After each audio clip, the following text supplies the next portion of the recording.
ನಮಸ್ಕಾರ ಫ್ರೆಂಡ್ಸ್, ನಾನಿವತ್ತು ಮೆಂತೆ ಮಟರ್ ಪಲಾವ್ನ ಮಾಡ್ತಾಯಿದ್ದೀನಿ. ಇದು ಸಖತ್ ಟೇಸ್ಟಿಯಾಗಿರುತ್ತೆ ಮತ್ತು ಹೆಲ್ತಿಗೂ ತುಂಬ ಒಳ್ಳೆಯದು. ಸ್ವಲ್ಪ ಐಟಮ್ಸ್ನಲ್ಲೇ ಈ ಪಲಾವ್ನ ಮಾಡಬಹುದು. ಯಾವಾಗಲೂ ಒಂದೇ ಥರ ಪಲಾವ್ನ ತಿಂದು ತಿಂದು ಬೇಜಾರಾಗಿರುತ್ತೆ ಅಲ್ವಾ? ಸ್ವಲ್ಪ ಡಿಫ್ರೆಂಟಾಗಿ ಮೆಂತೆ ಮಟರ್ ಪಲಾವ್ನ ಮಾಡೋಣ. ಇದನ್ನು ಮಾಡೋದು ಹೇಗಂತ ನೋಡೋಣವಾ? 2 ಹಿಡಿ ಕೊತ್ತಂಬರಿ, 1 ಹಿಡಿ ಹಸಿಮೆಣಸಿನ್ಕಾಯಿ, 2 ಇಂಚು ಹಸಿ ಶುಂಠಿ, 1 ಹಿಡಿ ಬೆಳ್ಳುಳ್ಳಿ, ಈ ಎಲ್ಲ ಐಟಮ್ನ ಮಿಕ್ಸರ್ ಜಾರ್ಗೆ ಹಾಕ್ಕೊಂಡು ಸ್ಮೂತ್ ಪೇಸ್ಟಾಗಿ ರುಬ್ಕೊಳ್ಬೇಕು.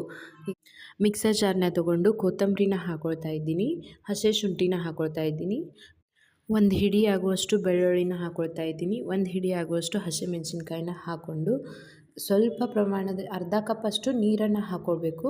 ನೀರು ಹಾಕ್ಕೊಂಡು ಅದನ್ನು ಚೆನ್ನಾಗಿ ಮಿಕ್ಸರ್ ಮಾಡ್ಕೊಳ್ಬೇಕು. ಸ್ಮೂತ್ ಪೇಸ್ಟ್ ಆಗೋಗಿ ರುಬ್ಕೊಂಡು ಒಂದು ಸೈಡ್ ಎತ್ತಿಟ್ಕೊಳ್ಬೇಕು. ಈ ಥರ ಸ್ಮೂತಾಗಿ ಪೇಸ್ಟ್ ಆಗಬೇಕು.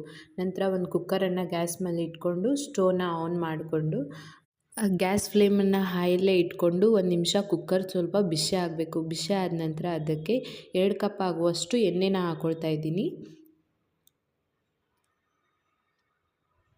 ಒಂದೊಂದಾಗಿ ಸ್ಪೈಸಸ್ನ ಹಾಕ್ಕೊಳ್ತಾ ಇದ್ದೀನಿ. ಒಂದು 5-6 ಅಷ್ಟು ಲವಂಗ, 1 ಇಂಚಷ್ಟು ದಾಲ್ಚಿನ್ನಿ ಮತ್ತು ಮರಾಠಿ ಮೊಗ್ಗು, ಏಲಕ್ಕಿ 2 ಹಾಕ್ಕೊಳ್ತಾ ಇದ್ದೀನಿ, ಪಲಾವ್ ಎಲೆನ ಹಾಕ್ಕೊಳ್ತಾ ಇದ್ದೀನಿ.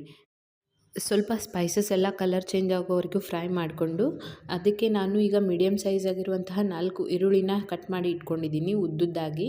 ಅವನ್ನ ಹಾಕ್ಕೊಳ್ಬೇಕು. ಈರುಳ್ಳಿನ ಹಾಕ್ಕೊಂಡು ಅದು ಸ್ವಲ್ಪ ಕಲರ್ ಚೇಂಜ್ ಬ್ರೌನ್ ಆಗೋ ಥರಗೂ ಫ್ರೈ ಮಾಡ್ಕೊಳ್ಬೇಕು. ಈಗ ಹಸಿ ಬಟಾಣಿ ಸೀಸನ್ ಅಲ್ವಾ? ಹಸಿ ಬಟಾಣಿನ ಯೂಸ್ ಮಾಡ್ತಾ ಇದ್ದೀನಿ. ನಾವು ಡೈಲಿ ಮಾಡ್ಕೊಳ್ಳುವಂತಹ ಪಲಾವ್ಗಿಂತಲೂ ಮೆಂತೆ ಮಟರ್ ಪಲಾವ್ ಟೇಸ್ಟ್ ಚೆನ್ನಾಗಿರುತ್ತೆ. ಒಂದು ಸಲ ಟ್ರೈ ಮಾಡಿ. ಈಗ ಫ್ರೆಶ್ ಆಗಿರುವಂತಹ ತಂದಿರುವಂತಹ ಮೆಂತೆನ ಬಿಡಿಸಿ ಕಟ್ ಮಾಡಿ ತೊಳ್ಕೊಂಡು ಇಟ್ಕೊಂಡಿದ್ದೀನಿ. ಮೆಂತೆ ಮಟರ್ ಪಲಾವ್ಗೆ ನಾನು ನಾರ್ಮಲ್ ಆಗಿರುವಂತಹ ಜೀರಾ ರೈಸನ್ನೇ ಯೂಸ್ ಮಾಡ್ತಾ ಇದ್ದೀನಿ. 2 ಗ್ಲಾಸ್ ಆಗುವಷ್ಟು ಜೀರಾ ರೈಸನ್ನು ತೊಗೊಂಡು ಚೆನ್ನಾಗಿ 2 ಸಲ ನೀರಿನಲ್ಲಿ ತೊಳ್ಕೊಬೇಕು. ತೊಳೆದು ಎತ್ತಿಟ್ಕೊಂಡಿದ್ದೀನಿ. ಇವಾಗ ಈರುಳ್ಳಿ ಸ್ವಲ್ಪ ಕಲರ್ ಚೇಂಜ್ ಆಗಿದೆ ನೋಡಿ. ಈ ಥರ ಕಲರ್ ಚೇಂಜ್ ಆಗೋವರೆಗೂ ಅದನ್ನು ಫ್ರೈ ಮಾಡ್ಕೊಳ್ಬೇಕು. ಅದಕ್ಕೆ 2 ದೊಡ್ಡ ಸೈಜ್ನಲ್ಲಿರುವಂತಹ ಟೊಮ್ಯಾಟೊನ ಸಣ್ಣದಾಗಿ ಕಟ್ ಮಾಡಿ ಇಟ್ಕೊಂಡಿದ್ದೀನಿ. ಅದನ್ನು ಹಾಕ್ಕೊಳ್ಬೇಕು. ಹಾಕ್ಕೊಂಡು ಒಂದು 5 ನಿಮಿಷ ತನಕ ಹೈ ಫ್ಲೇಮ್ನಲ್ಲೇ ಇಟ್ಕೊಂಡು ಅದನ್ನು ಫ್ರೈ ಮಾಡ್ಕೊಳ್ಬೇಕು. ನಂತರ ಅದಕ್ಕೆ 1 ಬಟ್ಲಾಗುವಷ್ಟು ಹಸಿ ಬಟಾಣಿನ ತೊಗೊಂಡಿದ್ದೀನಿ. ಹಸಿ ಬಟಾಣಿನ ಹಾಕ್ಕೊಂಡು ಚೆನ್ನಾಗಿ ಫ್ರೈ ಮಾಡ್ಕೋಬೇಕು.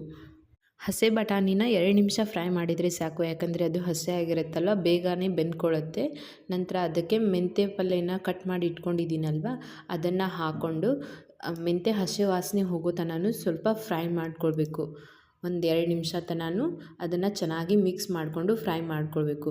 ನಂತರ ಅದನ್ನು ಮಿಕ್ಸರ್ನಲ್ಲಿ ರುಬ್ಬಿಟ್ಕೊಂಡಿರುವಂತಹ ಪೇಸ್ಟನ್ನು ಹಾಕ್ಕೊಳ್ತಾ ಇದ್ದೀನಿ. ಈ ಪೇಸ್ಟು ಹಸಿ ವಾಸನೆ ಹೋಗೋ ತನಕ ಸ್ವಲ್ಪ ಫ್ರೈ ಮಾಡ್ಕೊಳ್ಬೇಕು. ಅರ್ಧ ಸ್ಪೂನ್ ಆಗುವಷ್ಟು ಅರಿಶಿಣದ ಪುಡಿನ ಹಾಕ್ಕೊಳ್ತಾ ಇದ್ದೀನಿ. ಹಾಕ್ಕೊಂಡು ಮಿಕ್ಸ್ ಮಾಡಿಕೊಂಡು ಮತ್ತು ರುಚಿಗೆ ತಕ್ಕಷ್ಟು ಉಪ್ಪನ್ನು ಹಾಕ್ಕೊಳ್ಬೇಕು.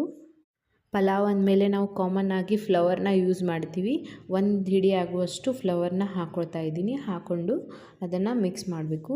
ಮತ್ತು ಸ್ವಲ್ಪ ಗರಂ ಮಸಾಲಾನ ನಮ್ಮ ಮನೆಯಲ್ಲಿ ಯಾವುದಿತ್ತೋ ಅದನ್ನೇ ಯೂಸ್ ಮಾಡ್ತಾ ಇದ್ದೀನಿ. ಒಂದು ಅರ್ಧ ಪ್ಯಾಕೆಟ್ನಷ್ಟು ಹಾಕ್ಕೊಂಡಿದ್ದೀನಿ. ಯಾಕಂದರೆ ನಾನು ಅಕ್ಕಿನ ಜಾಸ್ತಿ ಪ್ರಮಾಣದಲ್ಲಿ ತೊಗೊಂಡಿದ್ದೀನಲ್ವ, ಅದಕ್ಕೆ ಅರ್ಧ ಪ್ಯಾಕೆಟ್ನಷ್ಟು ಯೂಸ್ ಮಾಡ್ಕೊಂಡಿದ್ದೀನಿ.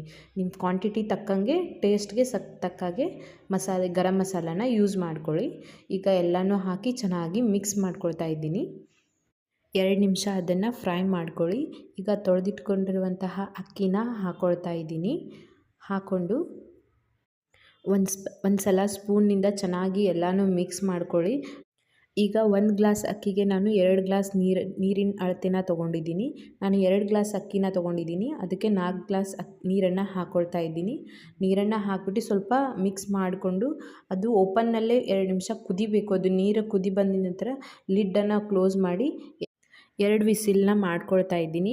2 ವಿಸಿಲ್ ಆಗಿಂದ ಅದು ಸ್ವಲ್ಪ ಕುಕ್ಕರ್ ತಣ್ಣಗೆ ಆದ ನಂತರ ಓಪನ್ ಮಾಡ್ಕೊಳ್ತಾ ಇದ್ದೀನಿ. ಈಗ ಸಖತ್ ಟೇಸ್ಟಿಯಾಗಿರುವಂತಹ ಮೆಂತೆ ಮಟರ್ ಪಲಾವ್ ರೆಡಿಯಾಗಿದೆ. ನಾನು ಪಲಾವನ್ನ ಕುಕ್ಕರ್ನಲ್ಲಿ ಮಾಡ್ಕೊಂಡಿದ್ದೀನಲ್ವ, ಅದಕ್ಕೆ ಮಸಾಲೆ ಎಲ್ಲ ಮೇಲ್ಗಡೆ ಬಂದಿರುತ್ತೆ. ಒಂದು ಸಲ ಲೈಟಾಗಿ ಹಾಗೆ ಎಲ್ಲ ರೈಸನ್ನು ಮಿಕ್ಸ್ ಮಾಡ್ಕೊಳ್ಬೇಕು. ಒಂದು ಸಲ ಮೆಂತೆ ಮಟರ್ ಪಲಾವ್ನ ಟ್ರೈ ಮಾಡಿ, ಸಖತ್ ಟೇಸ್ಟಿಯಾಗಿರುತ್ತೆ. ನಿಮಗೆ ಲೈಕ್ ಆದರೆ ನನ್ನ ಚಾನಲ್ನ ಫಾಲೋ ಮಾಡಿ ಮತ್ತು